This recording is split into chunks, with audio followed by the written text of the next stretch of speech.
नमस्कार, रसस्वादम किचन मध्ये आपणा सर्वांचं खूप खूप स्वागत। आज मी करणार आहे आवळा आणि मिरचीचं लोणचं। चला तर मग बघूया कसं करायचं ते।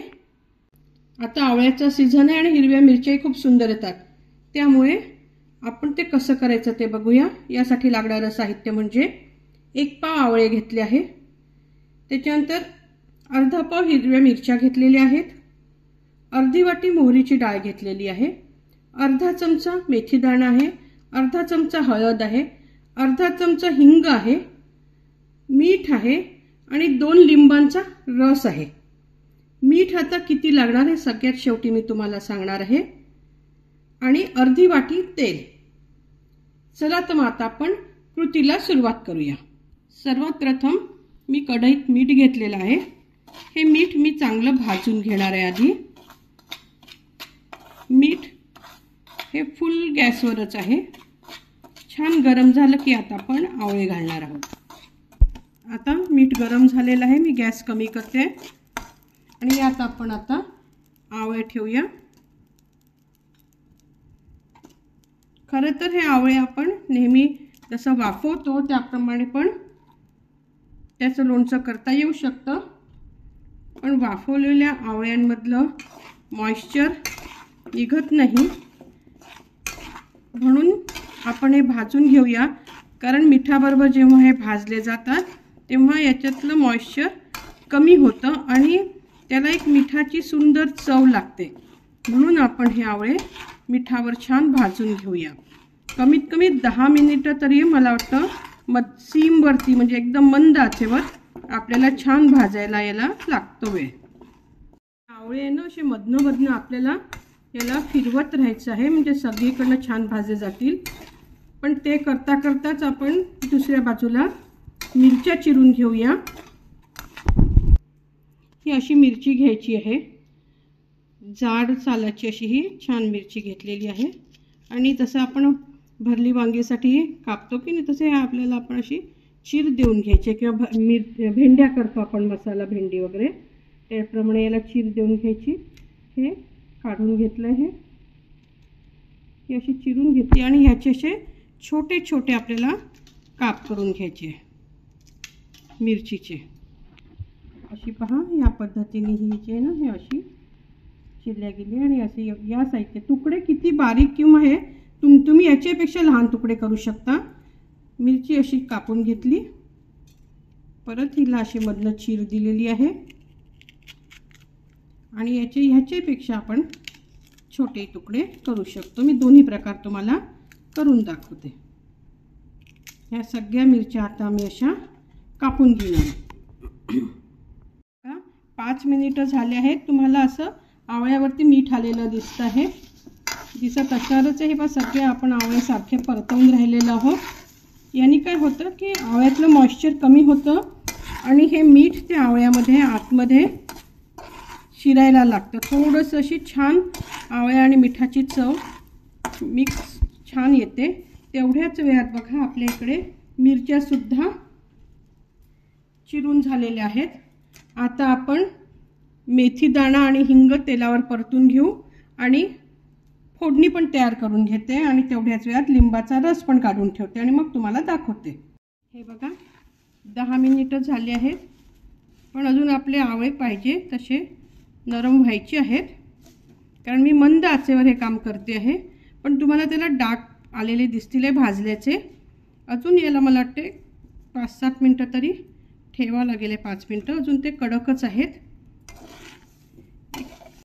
अगदी मी किती अगदी पाव चमचा, तेही छोट्या चमच्याने तेल घेतलेलं आहे। हे आपण आपलं तेल गरम करून घेतलं आहे, तेही मी काढून घेते आणि आता जेवढं कढईत गरम तेल जेवढं उडेल ना तेवढंच मी परत गॅसवर ठेवते। अगदी कढईला जेवढं तेल लागलेलं आहे तेवढ्यावरच मी हा अर्धा चमचा मेथी दाणा भाजून घेणार आहे। हे बघा असा मेथी दाणा थोडासा मी छान परतवून घेते।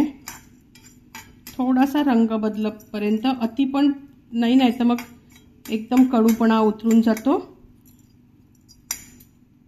आता ह्या भाजलेल्या मेथी दाण्यामध्येच आपला अर्धा चमचा जो हिंग आहे तो आपण यात घालून घेऊया आणि मी गॅस बंद करते। म्हणजे या गरम गरम कढईवरच हिंग आणि मेथी दाणा सुंदर भाजला जातो।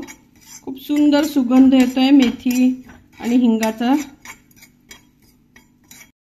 आता मी अर्धी वाटी तेल छान कडकडीत गरम करून घेते आणि आपण आता हा जो मेथी दाणा आणि हिंग भाजून घेतलं होतं त्याला छान बारीक करून घेऊया। हे बघा, आपलं आता तेल छान कडकडीत गरम झालेलं आहे, त्यातनं छान वाफा निघतायत। आता आपण गॅस बंद करू आणि हे तेल आता थंड करायला ठेवून देऊया। हे बघा, आता हे आपले आवळे आहेत ना, भाजून झाले। तुम्हाला मिठाचे रंग बदललेला दिसत असेल, आवळे दिसतोय। हा आता असा आवळा मऊ झालेला आहे, हाताला मऊ लागतोय। हे पहा, हे सहज असा सराट्याने आता हे तुटायला लागलेले आहेत। हा देखील पहा आता सहज आता असा तुटायला लागले। हे आता आवळे आपण बाहेर काढून घेऊया। हे पहा, आता हे असे मी जाळीच्या याच्यावर कशावरही तुम्ही काढून घेऊ शकता। म्हणजे याला जे मीठ लागलेलं असतं ना, हे आपण जाळीचं कुठले चाळणी घ्या किंवा काही त्याच्यातनं झटकून काढून घेऊ शकतो आणि थंड पण लवकर होतं।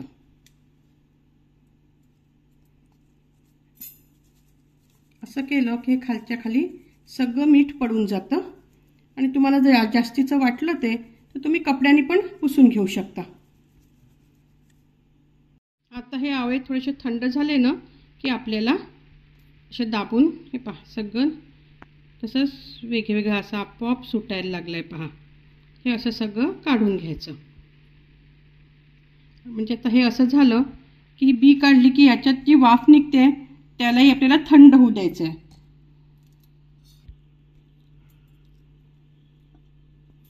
हे पहा, आता आपले आवळे ना छान थंड झाले। अगदी सहज हाताने आपल्याला त्यातली बी काढून घेता येते। आपण या सगळ्या अशा बिया काढून घेऊया। मी म्हटलं तर तुम्हाला मिठाचं प्रमाण मी नंतर सांगेन। याला कारणच हे होतं की आता बी काढल्यावर आपल्या आवळ्याचं वजन किती भरतंय हे आपण बघून घेऊया। तुम्ही हे आवळेच्या फोडी ज्या आहेत या तुमच्या इच्छेनुसार बारीक मोठ्या कशाही ठेवू शकता। चॉपरमधनं काढा, सुऱ्याने बारीक चिरून घ्या किंवा एकाच्या दोन हे एवढ्या साईज ठेवा, तुमची इच्छा आहे तसे। मी मिरच्या मोठ्या ठेवल्या, मिरच्या सुद्धा तुम्ही बारीक चिरू शकता, असं काही नाही आहे। माझ्याकडे जर मिरची खायला अशी आवडते म्हणून मी मोठ्या चिरलेल्या आहेत। आता ह्याचे आपण बारीक तुकडे याच्यापेक्षा थोडे करून घेऊया आणि आधी याचं वजन करूया। हे पहा, हे 170 ग्रॅम आता आपले आवळे झालेले। याला भाजल्यामुळे याच्यातल्या आपण बिया काढून घेतल्या।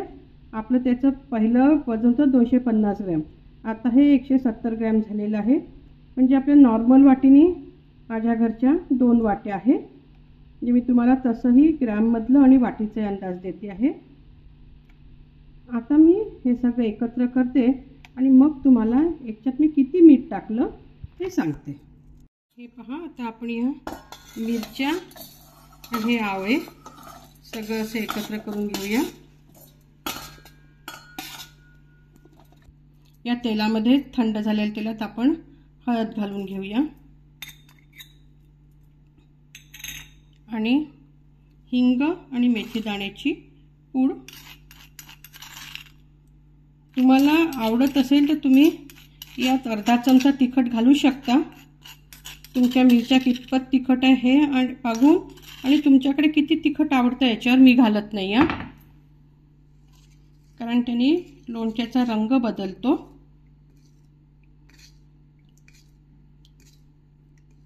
आता आपण तुम्ही हे डायरेक्ट लोणच्यावरही घालू शकता किंवा या थंड तेलात पण ही मोहरीची डाळ मिक्स करू शकता। कसंही केलं तरी हरकत नाही। कोणी कोणी या मोहरीच्या डाळ, हिंग, मेथीदाणा ह्याच्यावरही थंड फोडणी टाकतात, पण मी थंडच झालेलं तेल असल्यामुळे याच कढईत सगळं एकत्र केलेलं आहे. आता हे आपण या मिरची आणि आवळ्याच्या फोडींवरती घालूया. मी आवळ्याच्या फोडी देखील फार बारीक केलेल्या नाही आहेत, कारण मी मिरचीच जाड ठेवल्यामुळे आवळ्याच्या फोडी पण मी मोठ्याच ठेवलेल्या आहेत. आता हा सगळा मसाला छान यात मिक्स करून घ्यायचा.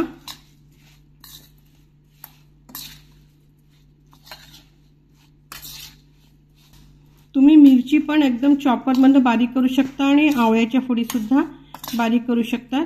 बरेच लोकांना काय होतं, आवळ्याचं लोणचं विशेष आवडत नाही, कारण आवळा थोडासा आंबट तुरट लागतो. त्यामुळे मग बारीक केलेल्या फोडी असल्या तर मग त्या पटकन खाल्ल्या जातात. पण ज्यांच्याकडे आवळा आवडतो त्यांनी असं करायला काहीच हरकत नाही. आता मी यात लिंबाचा रस घालते. कोणाला वाटेल की आवळा तर आंबट असतो, पण आवळ्याचा तुरटपणा कमी होण्यासाठी आणि हे लोणचं छान टिकण्यासाठी म्हणून मी यात अर्धी वाटी लिंबाचा रस घालते. तो ऐच्छिक आहे, पण त्या लिंबाच्या रसाने चव मात्र फार सुंदर येते.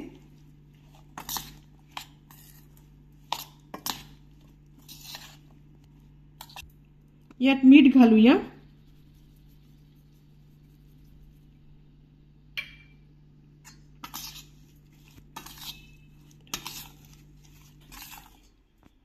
हा जो माझ्या हातातला चमचा आहे ना, याने मी 4 चमचे मीठ घातलंय, म्हणजे याचं 50 ग्रॅम मीठ मी घातलेलं आहे. हे परफेक्ट प्रमाण आहे. याने लोणचं तुमचं अजिबात खराब होणार नाही. आता आपण हे बरणीत भरून घेऊया. आणि आता जर हा आपला मसाला तयार झालेला अंगांग मसाला लागलेला आहे, पण याला जर आपल्याला छान टिकवायचं आहे ना, तर चांगलं 1 वाटी तेल गरम करायचं आणि मग तुम्ही ते थंड करून बरणीत भरायला पाहिजे. मी थंड करून ठेवलेलं आहे अजूनही तेल थोडं, ते आपण घालूया.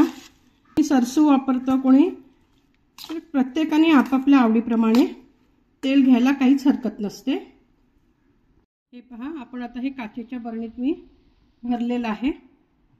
आता हे 1 दिवसानंतर अर्ध होऊन जाईल, कारण ते मुरतं, त्यामुळे दबतं. आता मी याच्यात अजून अर्धी वाटी तेल घालते आहे.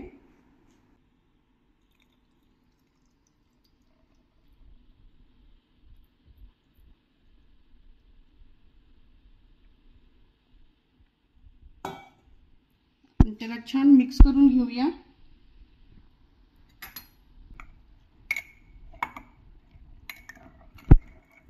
आता तुम्हाला वाटतंय की हे तेल कमी आहे, पण एक 24 तासानंतर बघितलं तर हे जे आपली मिरची आवळा मुरून दबलेलं राहील खाली आणि तेल वरती राहील. असं लोणचं करून बघा तुम्ही, खूप छान लागतं. ज्यांना खूप स्ट्रॉंग लोणची आवडत नाहीत ना, खूप त्यात सोप आहे, धणे पूड आणि असं कलौंजी वगैरे, त्यांना हे लोणचं फार आवडतं आवळ्याचं. आणि मुख्य म्हणजे वर्षभर खराबही होत नाही. त्याच्यामुळे तेलाचं, मिठाचं आणि लिंबाचं प्रमाण जर बरोबर झालं ते लोणचं खूप छान टिकतं. छानपैकी एअरटाईट बरणीत भरून ठेवून द्यायचं. हे पहा, या प्रमाणात तुम्ही आवळा मिरचीचं लोणचं करून बघा. मला खात्री आहे की तुमचंही लोणचं फार सुंदर होणार आहे. हे लोणचं सीझनमध्ये फार सुंदर लागतं. तुम्ही करा, परिवाराबरोबर देखील हे शेअर करा आणि त्यांना सुद्धा सांगा माझ्या या व्हिडिओला लाईक करायला आणि माझ्या चॅनलला सबस्क्राईब करायला. धन्यवाद.